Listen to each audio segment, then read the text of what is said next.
दोस्तों welcome to our channel. तो जैसा कि आप लोगों को पता है कि अपना चल रहा है रिवीजन के टारगेट, लेकिन मैं आप लोगों को विश्वास दिलाता हूं कि 3 दिन के अंदर आप लोगों ने इतना कर लिया है। और देखो, रिवीजन सिर्फ आपके ऊपर डिपेंड करता है कि आप चीज़ों को कैसे लेके चल रहे हो।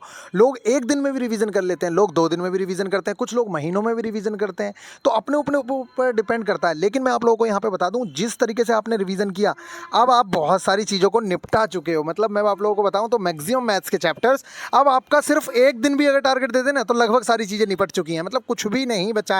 आप ये समझ लीजिए सिर्फ 3 दिन में 4 दिन में आपने इतनी सारी चीज़ें कंप्लीट कर ली हैं। और 4 दिन रिवीजन के लिए बहुत बड़ी चीज़ होती है, मजाक नहीं होता है। रिवीजन रिवीजन का मतलब होता है जो चीज़ें आपने पहले से कर रखी हैं बस उन पर एक निगाह मारनी है सरसरी, या हमने जो पहली गलतियां की है उस चीज़ पे बस निगाह मारनी है और कुछ नहीं करना है। और जो लड़के पिछले 1 साल से पढ़ रहे हैं उन लोगों के लिए ये वाली दिक्कत नहीं होनी चाहिए थी कि उन्हें रिवीजन भी ना हो। तो गाइज आप बहुत सारी चीज़ें कंप्लीट कर चुके हो।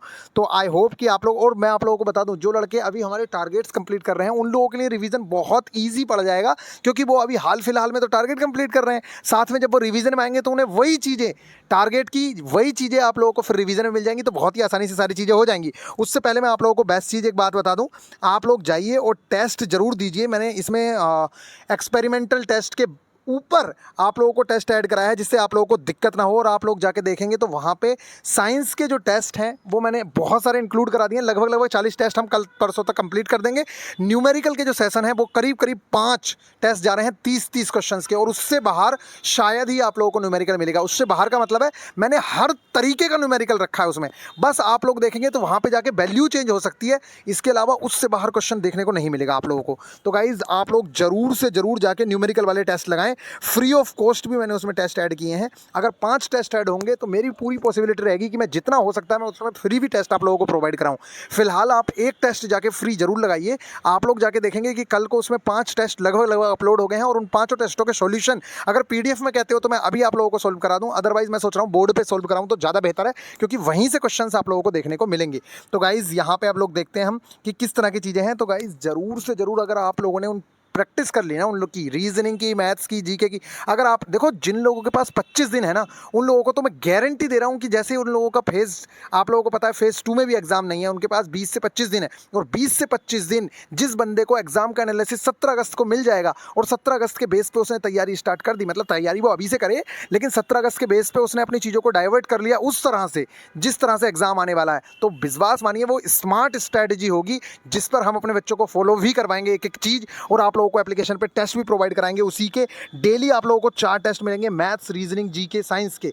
जैसा पेपर आया होगा उसी के बेस पे लगभग लगभग वही क्वेश्चंस जो टीसीएस ने पूछे हैं। और अगर हम सिर्फ बच्चे से टाइप भी पूछ लेंगे कि कैसा टाइप का क्वेश्चन आया है, तो वही टाइप हम उसमें उठा के रख देंगे। तो चलिए फिर गाइस अब शुरू करते हैं आप लोगों का टारगेट। और मैं पूरा विश्वास दिलाता हूं आप लोगों को, जो बच्चा उससे प्रैक्टिस करेगा गारंटेड उस चीज उसकी मार्क्स में इंप्रूवमेंट होगा ही होगा। ऐसा हो ही नहीं सकता कि मार्क्स में इंप्रूवमेंट ना हो। और अभी तो खेल शुरू ही नहीं हुआ है, 17 अगस्त होने दो, फिर 17 अगस्त के बाद चीज़ें देखना उसमें किस तरह की चीज़ें ऐड की जाएंगी। चलिए यहाँ पे बात करते हैं स्टैटिक जीके की।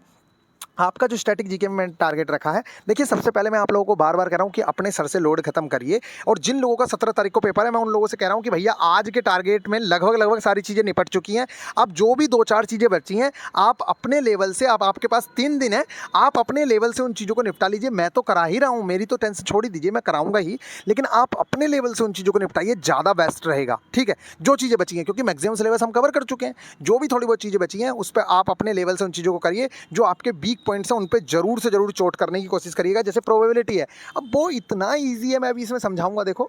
और आप अगर क्वेश्चन आ गया तब भी आप बना लोगे। यहाँ पे देखिए स्टैटिक जीके में मैंने क्या रखा है, नवीनतम केंद्रीय मंत्रिपरिषद मैंने जैसे इसमें रखी। अब नवीनतम मंत्री केंद्रीय परिषद क्या है, कुछ भी नहीं है उसमें, सिर्फ कैबिनेट मंत्री आप लोगों को एक बार पढ़ लेने हैं, सारा का सारा कंप्लीट हो गया। भारत के उच्चतम न्यायालय, उच्च न्यायालय के जितने भी हाई कोर्ट हैं उनके जो जस्टिस हैं जो चेंज हुए हैं, देखो 2 चीज़ें आप लोगों से पूछेगा वो।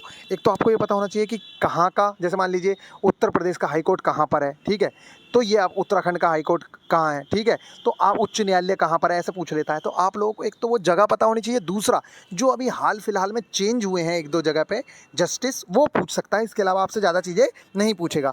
विश्व के प्रमुख देश कौन, क्या, कहाँ, ये मैं दोबारा से दे रहा हूँ आप लोगों को। जो आपने नियुक्तियाँ पढ़ी थी लेटेस्ट, वहाँ पे भी ये कंप्लीट किया था, और यहाँ पे मैं फिर से दे रहा हूँ। इस चीज़ को जरूर से जरूर कंप्लीट करना, क्योंकि यहाँ से लगातार क्वेश्चन आने की उम्मीदें रहेंगी ही। वर्ष 2020-21 में हुए समझौते और ज्ञापन, जो भी समझौते हुए हैं इंपॉर्टेंट, ये सारे के सारे आप लोगों को पेज नंबर 18 पे पेज नंबर 18 जो स्पीडी की है उसके अंदर मिल जाएगा। ब्रांड एम्बेसडर पेज नंबर 20 पे मिल जाएंगे। और इसमें याद रखना, जैसे नीरज चोपड़ा हैं, सोनू सूद हैं, या जो भी इस टाइम पे खिलाड़ी चर्चा में रहे हैं, या कोई भी व्यक्ति जो चर्चा में रहा और वो अगर ब्रांड एम्बेसडर है किसी भी चीज़ का, तो वो आप लोगों के लिए मोस्ट इंपॉर्टेंट है। न्यू एजुकेशन पॉलिसी धारा 370 35 है। देखो छोटे छोटे टॉपिक हैं ये। अब किसी को लग सकता है ये तो भैया बहुत ज़्यादा हो गया, किसी को लगेगा अरे 3 पेज ही तो हैं। तो ये आपके माइंड पे डिपेंड करता है कि आप किस तरह से चीज़ों को ले रहे हो। एक टीचर है वो कहेगा अरे ये तो बहुत ज़्यादा है, एक टीचर है वो कह रहा है अरे यार 4 पेज ही तो हैं। तो ये आपका एटीट्यूड और आपके टीचर के एटीट्यूड पे डिपेंड करता है कि किस तरह से चीज़ों को ले रहा है। तो गाइज़ आप इसको बहुत अच्छे से रिवाइज़ करिए, यहाँ से चीज़ें आप लोगों को देखने को मिलेंगी पेपर में। अंतर्राष्ट्रीय संस्थान संगठन एक दृष्टि में, इसमें क्या करना है आपको प्रमुख भी पता होना चाहिए। जैसे UN है, मैंने मार्किंग करके दे रखा है। अब अगर आपने एप्लीकेशन पे PDF अभी तक भी डाउनलोड नहीं की है तो भाई वो आपकी गलती है। आप जाके PDF देखिए, मैंने मार्किंग के साथ एक एक चीज़ दी हुई है। नेक्स्ट है कोविड-19 से रिलेटेड जितने भी फैक्ट हैं वो आप लोगों ने एक बार ध्यान से पढ़ लेने हैं। 2020-21 के जितने भी इंडेक्सेस हैं, देखो सारे इंडेक्स भले ही याद ना हो, लेकिन जितने मार्किंग किए हैं कम से कम उन चीज़ों को तो याद रखना ही, क्योंकि वो बहुत ज़्यादा इंपॉर्टेंट है, वहाँ से आएंगे ही। लेकिन इंडेक्स तो पूरा टॉपिक ही इतना इंपॉर्टेंट है कि पूछता ही पूछता है, इसलिए इंडेक्सेस ज़रूर से ज़रूर देख लेना। केंद्रीय आम बजट, ये आप लोगों को 22-23 का जो बजट पेश हुआ था फरवरी में, ये इससे क्वेश्चन आएगा ही, लिख लेना। पता है क्यों? क्योंकि अभी बजट पेश हुआ है। करंट अफेयर्स समसामयिकी विविध, ये आप लोगों को कंप्लीट करना है। ये करंट अफेयर्स समसामयिकी विविध, ये सबसे लास्टवां पेज है, 62वां पेज है शायद ये, ठीक है, 62 नंबर का। और PM और राज्यपाल, ये आप लोगों को कंप्लीट करने हैं। इसके अलावा जो भी चीज़ें मैंने आप लोगों को प्रोवाइड कराई हैं, इंपॉर्टेंट डेट्स भी आप लोगों को करनी है, जैसे कि हमारा संविधान कब लागू हुआ, ठीक है, हमारा देश कब आज़ाद हुआ, इस तरह की बहुत सारी चीज़ें आप लोगों से पूछता है, ठीक है। तो आप लोगों को ये वाली चीज़ें पता होनी चाहिए। मैं डेट्स हैं, मैं आप लोगों को प्रोवाइड करवा दूंगा, वैसे मैं प्रोवाइड भी करवा चुका हूँ। नेक्स्ट आती है साइंस की बात। तो रिमेनिंग बायो के टॉपिक्स देखो, ह्यूमन फिजियोलॉजी बहुत ज़्यादा इंपॉर्टेंट थी, एनिमल किंगडम और प्लांट किंगडम आप कर चुके हो। इसके अलावा जितनी भी चीज़ें बची हैं अब थोड़ी बहुत, उन चीज़ों को आप एक बार रिवाइज मार लीजिए, बाकी कुछ करना है नहीं। रासायनिक पदार्थों के व्यापारिक नाम, व्यापारिक नाम का मतलब है जैसे कि वही सिरके का नाम पूछ सकता है आपसे, ठीक है, या आपसे पूछ सकता है बुझे हुए चूने का, तो ये वाली चीज़ें आप लोगों को पता होनी चाहिए। नेक्स्ट है तथा रासायनिक नाम एवं सूत्र, ये आप लोग कर लेंगे। विज्ञान एवं प्रौद्योगिकी, चिकित्सा विज्ञान संबंधी प्रमुख खोजें, ये आप लोगों से पूछेगा विज्ञान एवं प्रौद्योगिकी, साइंस एंड टेक्नोलॉजी में। और उसके अलावा चिकित्सा विज्ञान से संबंधित खोजें इतनी इंपॉर्टेंट है कि आप लोग देखेंगे साइंस में वो मिलेंगी ही मिलेंगी। प्रमुख नियम एवं सिद्धांत, जितने भी नियम हैं, चाहे वो फिजिक्स के नियम हैं, चाहे वो केमिस्ट्री के नियम हैं, वो इसके अंदर डाल दिए गए हैं, तो इसको ज़रूर से ज़रूर आप लोग कर लीजिएगा।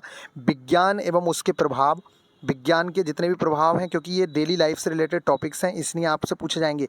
प्रमुख वैज्ञानिक क्यों डाले हैं आप लोगों को पता होना चाहिए। वैज्ञानिक से रिलेटेड ये भी पूछ लेता है कि ये खोज किस वैज्ञानिक ने की है, ठीक है, या आप लोगों से ऐसे भी पूछ लेता है कई बार कि इसकी खोज किसने की है, ठीक है। कई बार वैज्ञानिकों के नाम दे देगा, खोज उसके आगे मिलान करवा लेगा आप लोगों से, ठीक है। तो बहुत सारे क्वेश्चन वहाँ से पूछेगा। लाइट एंड इलेक्ट्रिसिटी, ये दोनों चैप्टर्स कंप्लीट करें।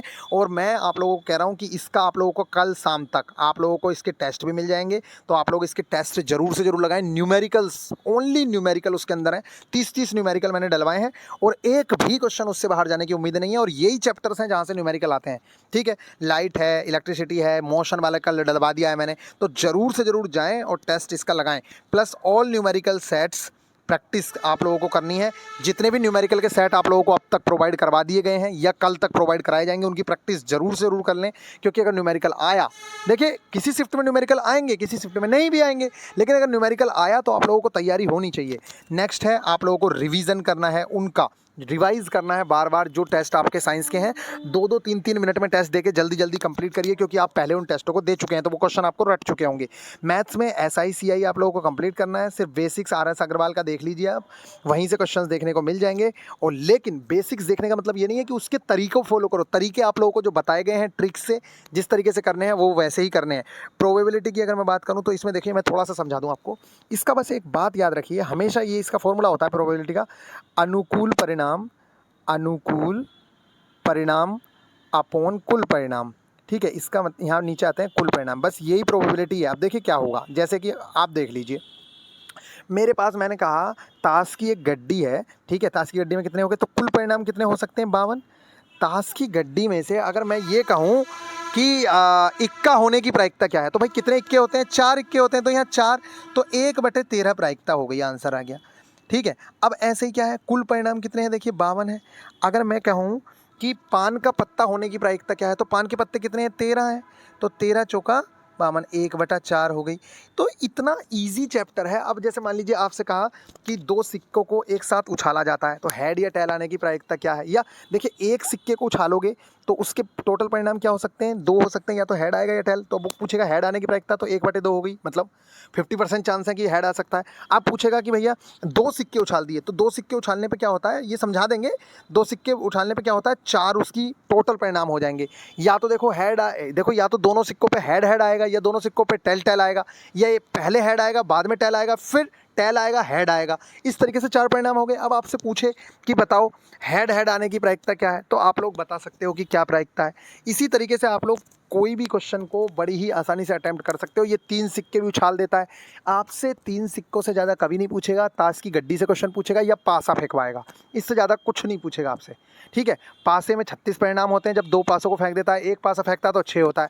भाई अब एक बात आओ, एक पासा है तब तो आप लोगों को पता है कि 6 ही परिणाम होंगे।